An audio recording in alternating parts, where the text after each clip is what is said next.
नमस्कार, मैं हूं मनोज सैनी और आप देख रहे हैं हमारी खास पेशकश बहस गरम है। और आज जिस मुद्दे पर बहस गरम है वो है इंदौर में दिया गया राहुल गांधी का वो बयान जिसमें उन्होंने जीएसटी और नोटबंदी को देश के लिए चीन से भी ज्यादा खतरनाक और नुकसानदायक बताया है। अब बीजेपी ने इस बयान को राहुल के चीनी प्रेम से जोड़कर उन पर जमकर हमला बोला है। जरा सुनते हैं कि आखिर क्या है मसला, फिर समझते हैं और फिर आगे बढ़ते। देखिए इस खास खबर को। देश का सबसे बड़ा नुकसान इन दो पॉलिसियों ने किया है, नोटबंदी और जीएसटी ने। जो मैं आपको बता रहा हूं, जो काम चाइना की सेना नहीं कर सकती, नोटबंदी ने और जीएसटी ने कर दिया। इंदौर में राहुल गांधी के इस बयान ने मध्य प्रदेश में चल रही भारत जोड़ो यात्रा को चीन तक पहुंचा दिया। कांग्रेस ने एक बार फिर बीजेपी को जीएसटी और नोटबंदी जैसे मुद्दों के जरिए घेरना चाहा, लेकिन बीजेपी ने राहुल की तरफ से मिली इस फुलटॉस को बाउंड्री के बाहर भेजने में देर नहीं की और उल्टे राहुल और कांग्रेस के चीनी प्रेम को बता दिया। मैं तो पूछना चाहता हूं कि राहुल गांधी जी, आपका चीन से इतना प्रेम क्यों है? और यह मुझे कहने में कोई संकोच नहीं है कि यह कोई आश्चर्यजनक बात नहीं है, क्योंकि राहुल गांधी जी और कांग्रेस का चीन से अपना बड़ा पुराना नाता है। तब उन्होंने राजीव गांधी फाउंडेशन को लाभ दिलाने के लिए चीन को मदद जो की थी, जो हम सब लोगों ने और पूरे देश ने इस बात को देखा है। इधर कांग्रेस ने भी इस बयान पर एक बार फिर पलटवार किया और अपने नेता का समर्थन करते हुए प्रधानमंत्री मोदी को ही चीन समर्थक बता डाला। देखिए, चाइना से कभी हमको प्रेम नहीं रहा। मोदी जी जिनपिंग के साथ झूला झूले थे, जिनपिंग के स्वागत में बहुत सारे कसीदे पड़े थे। हमारे प्रधानमंत्री आप देख लें, चाहे मनमोहन सिंह जी कभी चाइना नहीं गए, लेकिन हाँ, मोदी जी का चाइना प्रेम हमने देखा, भाजपा का देखा है। बाकी जीएसटी से जो प्रभावित और नोटबंदी प्रभावित होने वाले, तो मैं स्पष्ट कर दूं, जीएसटी से ऑन रिकॉर्ड गुड़गांव, दिल्ली के आसपास के छोटे छोटे लघु उद्योग बंद हुए 1 लाख से ज़्यादा, जिनमें करोड़ों लोग बेरोजगार हुए। तो ये नुकसान है। कन्याकुमारी से शुरू हुई भारत जोड़ो यात्रा जैसे जैसे दक्षिण से दिल्ली की ओर जा रही है, यात्रा के साथ साथ राष्ट्रीय मुद्दे भी बढ़ते जा रहे हैं। लेकिन ये बहस 2023 में चुनावी मैदान में कांग्रेस को सत्ता दिलाने में कितनी मदद करेगी, ये एक बड़ा सवाल है। Bureau report, Bansal news.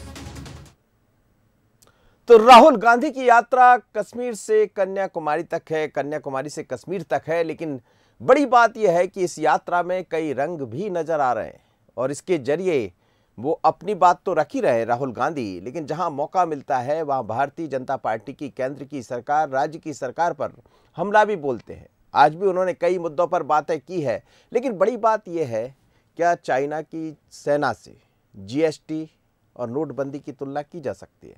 समझते हैं। मेरे साथ 2 मेहमान जुड़ रहे हैं। शंकर लाल तिवारी जी हैं, भारतीय जनता पार्टी के पूर्व विधायक। तिवारी साहब, आपका बहुत स्वागत है। साथ ही रविंद्र तोमर जी जुड़ रहे हैं, कांग्रेस के विधायक। रविंद्र जी, आपका भी बहुत स्वागत है। रविंद्र जी, आपसे समझना चाहूँगा कि जिस तरह राहुल गांधी की भारत जोड़ो यात्रा चल रही है, आप भी शामिल हुए होंगे, जाहिर है, हो सकता है वहीं यात्रा के आसपास ही होंगे, लेकिन ये जो राहुल गांधी ने तुलना कर दी चाइना से, उन्होंने कहा कि जितनी सेना से चिंता नहीं है, उससे ज़्यादा जीएसटी और नोटबंदी ने नुकसान पहुँचा दिया। पर क्या चाइना की तुलना की जा सकती है इससे? देखिए, एक बात आप समझ लो कि ये राहुल गांधी जी के बयान को तोड़ मरोड़ के पेश करना, उसका मतलब जिस प्रकार का भाव निकाला जा रहा है, ये जनता इस प्रकार से भ्रमित अब होने वाली नहीं है। उन्होंने क्या कहा, पहले इसको सुनो। उन्होंने कहा कि जीएसटी और नोटबंदी से देश को कितना नुकसान हुआ, इसकी कल्पना करिए। आप लोग पत्रकार हैं जी, आप बुद्धिजीवी लोग हैं जी। ये अर्थशास्त्र का ये नियम है कि जिस देश में मुद्रा चलन से बाहर होती है, वो देश 20 से 30 साल मंदी से जूझता है। अभी सुप्रीम कोर्ट ने केंद्र सरकार को एक नोटिस जारी किया, आरबीआई को नोटिस जारी किया कि आपने नोटबंदी किस आधार पर की, किस कानून के आधार पर की। तो आप ये समझो कि सीरीज एक बंद कर सकते, पूरी की पूरी क्रांति बंद नहीं कर सकते, ऐसा नियम है। लेकिन इसके बाद पूरी की पूरी क्रांति बंद करने के बाद 2000 का नोट मार्केट में लॉन्च किया गया। 1000 और 500 का नोट इसलिए बंद किया था आदरणीय मोदी जी ने, आदरणीय प्रधानमंत्री जी ने, कि ये कह करके कि हम स्विस बैंक में रखा हुआ काला धन वापस लाएंगे। वो काला धन वापस आया क्यों नहीं भाई? 8 साल तो केंद्र की सरकार को हो गए। नोटबंदी 2016 में 8 नवंबर को हुई, तो काले धन पे भी तो बात करो कि काला धन वो कहां गया जो दिखाई नहीं दे रहा है, और वो 2000 का नोट मार्केट से गायब हो गया, जरा उसकी भी जांच करा लो, वो कहां है? तो मैं ये कह रहा हूं कि आप उसको समझे बात को। ये कुटीर उद्योग जो 1 लाख से भी ज्यादा है, ये दिल्ली, नोएडा, गुड़गांव के आसपास ये बंद हुए, पूरे देश में जो नुकसान हुआ उससे आज बेरोजगारी कितनी बढ़ी, जीएसटी से नुकसान कितना हुआ। विषय ये नहीं है, जनता को भटकाने की आवश्यकता नहीं है। सच का आधार और सरकार को आईना दिखाना विपक्ष का काम है। हम सच्चाई बताना चाहते कि जनता समझे कि घर में बैठ करके कितना नुकसान किया हमारा। आज देश में नौजवान भटक रहा है, किसान भुखमरी की कगार पे है। तोमर साहब सुनिए तो प्रभु, बात ये भी है ना कि बात तो बहुत है करने के लिए। अब भारत जोड़ो यात्रा चल रही, तो ये बात तो सच है कि राहुल गांधी भारत जोड़ो यात्रा में निकले हैं, पर तुलना किसी और से करते थे, चाइना से करने की क्या जरूरत थी? बैठे बिठाए क्यों मुद्दा दे दिया बीजेपी को?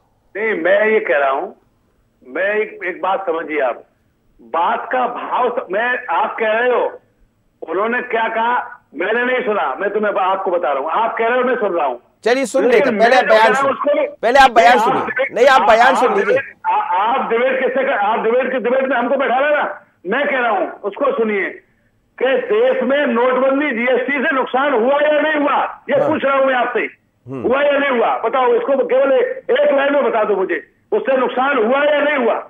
तिवारी जी बताएंगे ना? तिवारी जी बता दें, केवल इतना बता दो, केवल बताइए तिवारी जी। जनता से क्वेश्चन करो।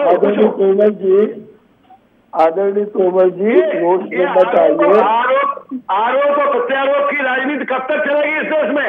इस बात का भी तय हो जाना चाहिए कि उनने ये कह दिया, उन्हें जनता इसमें पिस रही है, इसको समझिए पहले बात को। तिवारी जी क्यों पीस रहे जनता को आप? तोमर जी का हो चुका हो तो मैं शुरू आपसे बात हो रही, आप जवाब दीजिए। हाँ, मैं तोमर साहब जी पहले सुन लीजिए, रवि जी सुन लीजिए ना, जरा सुन लीजिए, आपका जवाब सुन लीजिए, आपका जवाब सुन लीजिए सर जवाब सुन लीजिए, बहुत समय अपने पास। मैं एक लाइन नहीं 2-3 लाइन में सुनवा दूंगा आपका, सुनिए ना, थोड़ा सा समय दीजिए। बोलिए तिवारी जी, बोलिए अपनी बात रखिए, तिवारी जी अपनी बात रखिए,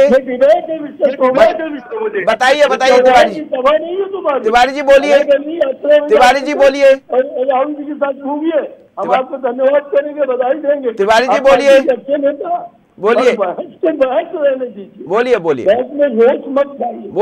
देश का काम नहीं है, हम आप जनता की नजर में बैठे हैं, बोलिए सर, प्रतिष्ठित चैनल में बैठे, बोलिए। जनता जो को जवाब देना है, आपके भाई अब बोलना नहीं यार, नहीं तो फिर बोल नहीं पाएगा। एक बोलिए तिवारी जी, बोलिए। मैं आग्रह पूर्वक तोमर भैया से, आपसे प्रदेश की आम आवाम जो ये चैनल मेरा सुन रही है, उनसे कहना चाहता हूँ कि सवाल ये नहीं है कि नेता प्रतिपक्ष या विरोधी दल की पार्टी, किसी भी पार्टी के नेता ने सरकार की किस नीति का विरोध किया।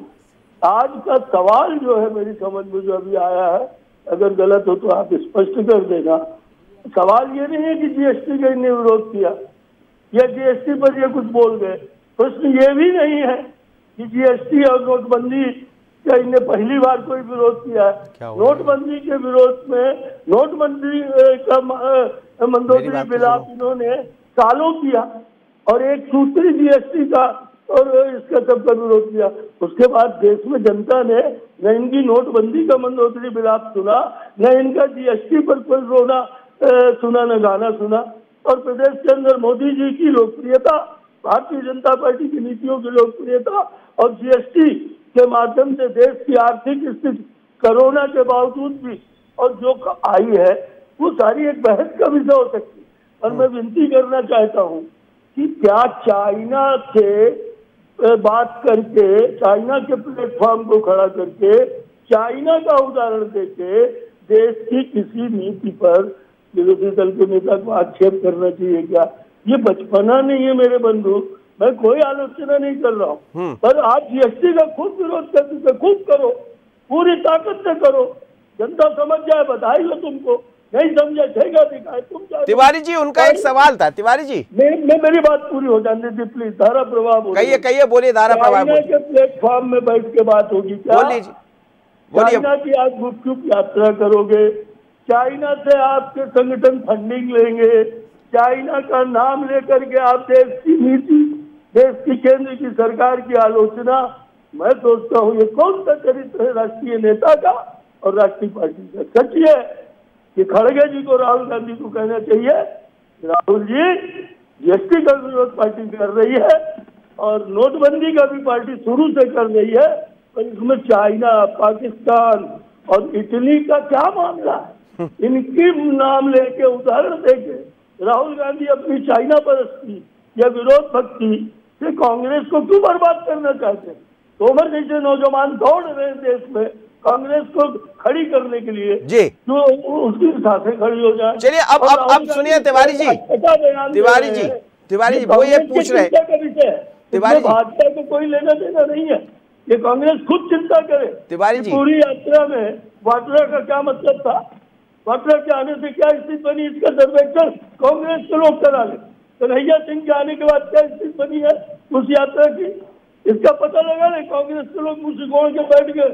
और आज चाइना, अरे कोई चाइना गेट फिल्म बन रही क्या? चलिए तिवारी जी, अब हो गया। अब मैं सुनिए ना, एक तिवारी जी मेरी बात सुनिए सर, एक बात का जवाब दे दीजिए। रविंद्र तोमर जी आपसे ये पूछ रहे हैं कि जीएसटी और नोटबंदी से फायदा किसी हुआ, फायदा हुआ या नुकसान, हाँ या ना? वो ये फायदा पूरे देश को हुआ, पूरी देश की अर्थव्यवस्था को हुआ, इसको जनता ने स्वीकार किया और उसके सामने स्वीकारों किए है कि जितने चुनाव हुए उसमें सब में इन्होंने ये नोटबंदी और इसका हाय तौबा किया, पर उसके बावजूद जनता ने इनको ठेगा दिखाया, इनको नहीं सुना, इनके मंदोदरी मिला तो इनके कपोल। ठीक है सर, आपका जवाब आ गया, बहुत अच्छा जवाब है रविंद्र तोमर जी। चलिए तोमर साहब जवाब सुन लीजिए ना आप। ये तो सच है, ये तो सच है तोमर जी कि चुनाव जितने भी हुए उसके बाद नोटबंदी और बाकी उसके बाद लगातार भारतीय जनता पार्टी चुनाव जीती, यानी जनता ने तो उस पर मोहर लगा दी। ये तो आप भी समझ रहे हैं, ठीक है, ये निश्चित। हाँ जी, तिवारी जी को संभालो। चलिए सर, अब सुन लीजिए, तिवारी जी जवाब सुन लीजिए। भारतीय जनता पार्टी की नेताओं की तानाशाही झलकती है, बोलिए, उनकी भाषा में झलकती है। अभी हमारे तिवारी जी कह रहे हैं कि बकवास करते, शब्दों की मर्यादा देखिए, यानी आप कहेंगे वो ठीक है और कांग्रेस के कोई नेता ने कह दिया तो गलत है। आप बकवास तरह का ही दिख रहा है। लोकतंत्र की हत्या इन्होंने मुद्दा बना लिया है। मैं पूछ रहा हूँ तिवारी जी सुन लीजिए, और मैं चाहूंगा जरा फिर से एक बार आवाज ठीक करिएगा तिवारी जी की, जब तक मैं तोमर साहब से जवाब ले रहा हूँ। पीसीआर, मैं तोमर साहब से जवाब ले रहा हूँ, जब तक आप तिवारी जी को ठीक कर लीजिए। थोड़ा सा आवाज समझ नहीं आ रही, फोटो लगा लीजिए यदि चाह रहे जी। कौन गया था? आदरणीय मोदी जी गए थे, वो कौन सी पार्टी में है मैं पूछ रहा हूं। और आप इस तरह की बात कर रहे, मुद्दा ये नहीं है, मुद्दा ये है कि जीएसटी और नोटबंदी से जो बेरोजगारी बढ़ी है उसका जिम्मेदार कौन है? और जो काला धन के लिए कहा था हमारे माननीय प्रधानमंत्री जी ने कि काला धन स्विस बैंक से वापस आएगा, तो क्यों वो काला धन कहां गया? वो वापस क्यों नहीं आया? जीएसटी से लाखों नौजवान, कुटीर उद्योग बंद हो गए, लाखों नौजवान सड़कों पे आ गए, वो 2 करोड़ लोगों का रोजगार कहां गया है? मैं जवाब देना चाहता हूं। लॉ एंड ऑर्डर आपके पास है, सत्ता आपके पास है, और आप आरोप और प्रत्यारोप की राजनीति कर रहे। आप जनता को कब तक भ्रमित करेंगे, इसका टाइम और तय कर लो। ये बता रहा हूं, मध्य प्रदेश में 2023 में जनता ने मन बना लिया है कि भारतीय जनता पार्टी का सुपड़ा। सर अब वो तो जनता के ऊपर छोड़ दिए रविंद्र तोमर जी, इसलिए वो खाए हुए, वो तो जनता कर देगी सर। आप केवल वोट बैंक की राजनीति करना चाहते हैं सर, वो तो जनता के ऊपर छोड़िए ना रविंद्र जी। कोई जिम्मेवारी, आपकी कोई जिम्मेवारी नहीं है, आप कोई जिम्मेवारी तय करिए। आप कोई नहीं, सवाल ये है पहले राहुल गांधी को आप सुन लीजिए, सुनिए रविंद्र तोमर। मेरा निवेदन सुनिए, मैं तो एक सैनी साहब एक लाइन की बात पूछ रहा हूँ कि जीएसटी नोटबंदी से नुकसान हुआ या फायदा? उन्होंने बोल दिया फायदा, तिवारी जी ने बोल दिया फायदा ही बता दिया। अच्छा, वोटों का फायदा हो गया तो फायदा हो गया। हाँ, उनका कहना है यही वोटों का फायदा हो गया। देश की जनता भूखों मरे और आपको वोट का फायदा हो गया। आपने मध्य प्रदेश की सरकार कैसे बनी?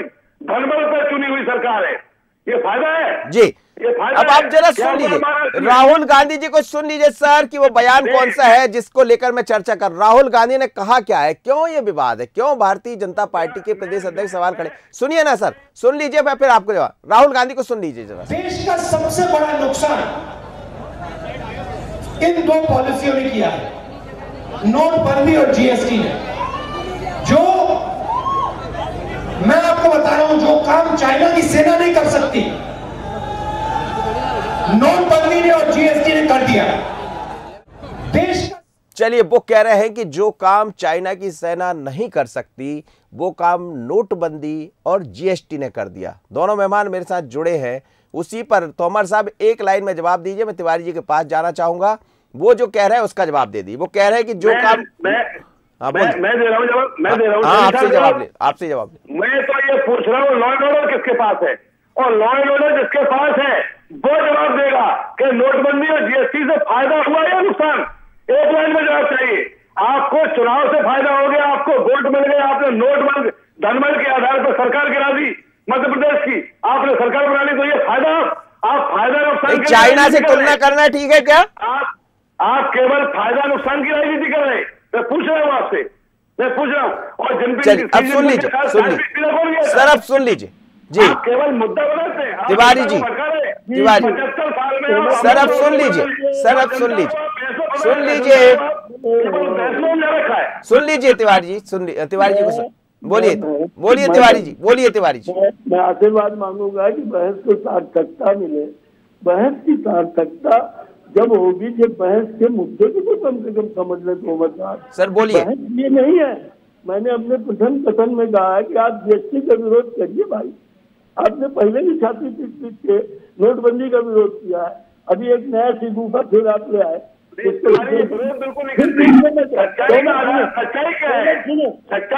बताओ सुनो तिवारी जी, विरोध बिल्कुल नहीं करते हम लोग, विरोध का कोई मैटर नहीं है। सुनो ना यार, खुद विरोध करो ना।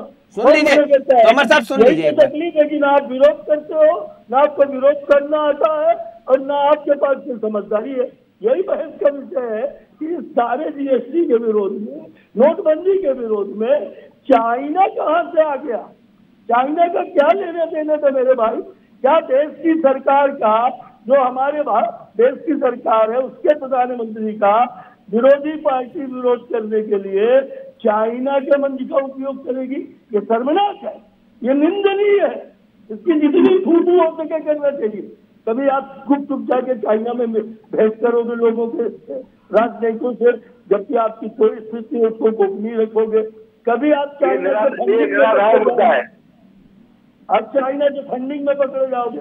अभी आपने कह दिया बिकाऊ खरीद लिया हमारे विधायकों को। अरे भाई, उपचुनाव हो चुके उसके बाद ये बिकाऊ की छाती पीट चुके कमलनाथ जी और कांग्रेस के नेता। ये तो हकीकत है। अब आप कह रहे वोट का फायदा हुआ। अरे भैया, कोई विषय अगर है तो जनता में हम काम कर रहे हैं। जनता अगर हमारी नीतियों को सराह रही है, हमारी संकारोक्ति कर रही है, तो हम जीत रहे हैं। ठीक है। आपको तोमर साहब, चाइना का क्या मतलब है? तोमर साहब, सवाल ये है, बीजेपी का सवाल ये है कि चाइना से तुलना क्या उचित है? बस इतना बता दिए। आप भी एक लाइन में जवाब दीजिए। चलिए, मैं एक लाइन में जवाब आपको दे चुका हूँ, हमारी लाइन का जवाब नहीं आया। मैं कह रहा हूँ नोटबंदी जीएसटी से देश की कमर टूट गई, उस पर कोई चर्चा नहीं, रोजगार पर कोई चर्चा नहीं, किसानों के मुद्दे पर कोई चर्चा नहीं, लॉ एंड ऑर्डर आपके पास है, एक नहीं अनेक मुद्दे हैं। आपने कहा था कि 2 करोड़ लोगों को रोजगार देंगे, कहाँ रोजगार हो? और उसमें पैसा कहाँ लाएंगे? तिवारी जी, मेरी बात सुन तो लीजिए आप। नहीं, ये आपके पास सत्ता है, तो सत्ता में बैठ करके जो अपने आप को भगवान समझते हैं उनको जनता माफ नहीं करती है, ये भी ध्यान रखिए आप। चाइना के प्रधानमंत्री जी के साथ आदरणीय मोदी जी चाय पीने गए शी जिनपिंग के साथ, और आप केवल अभी मुद्दे से भटका रहे हैं जनता को। आप बात को जोड़ कर लीजिए, प्रधानमंत्री है, मैं पूछ रहा हूँ राहुल गांधी की हैसियत, मैं ये पूछ रहा हूँ आपसे कि जीएसटी और नोटबंदी से क्या फायदा हुआ? आप उससे कह रहे हैं कि हम चुनाव जीत गए तो फायदा हुआ। आप अपने फायदे को जोड़ रहे हैं, जनता का हित आपको ध्यान में नहीं। जनता की क्या परेशानी है? जनता दुखी है, किसान दुखी है, नौजवान दुखी है, व्यापारी दुखी है, छोटा व्यापारी खत्म हो गया, और आप कह रहे हैं तो हमें फायदा हो गया। आपको फायदा वोट का हो गया तो आपको फायदा हो गया। ये आप जनता का हित देखिए, नौजवान बेरोजगारी से दम से जूझ रहा है। सारी नीतियां बना करके आप राजनीति कर रहे हैं। ये राजनीति बहुत दिन तक चलने वाली नहीं है। मैं आपको बता दूं, देश की जनता इस बात को समझ गई है कि आप किस प्रकार से बोल रहे हैं जी। ये आपके धंधे बंद हुए, मैं कह रहा हूँ, इसलिए सरकार मध्य प्रदेश की गिराई थी आपने, इसीलिए गिराई थी तुम्हारी। तिवारी जी जवाब दे दीजिए, मैं आपको वापस कर रहा हूँ, सर जवाब सुन लीजिए, तोमर साहब जवाब सुन लीजिए। जनता के वोट नहीं, मैं कह रहा हूँ आपसे, जनता के वोट से भी जीते, हम भी जनता के वोट से जीते चुनाव, लेकिन जिस प्रकार से आप सुन लीजिए, तोमर साहब जवाब सुन लीजिए, जवाब सुन लीजिए। जी बोलिए तिवारी जी। क्या जवाब देना है बता दीजिए। नहीं, जवाब ये दे दीजिए। वो ये कह रहे हैं कि चाइना के ऊपर उनका जवाब नहीं आया। वो ये कह रहे हैं कि आप जनता को भ्रमित कर रहे हैं चाइना का नाम लेकर।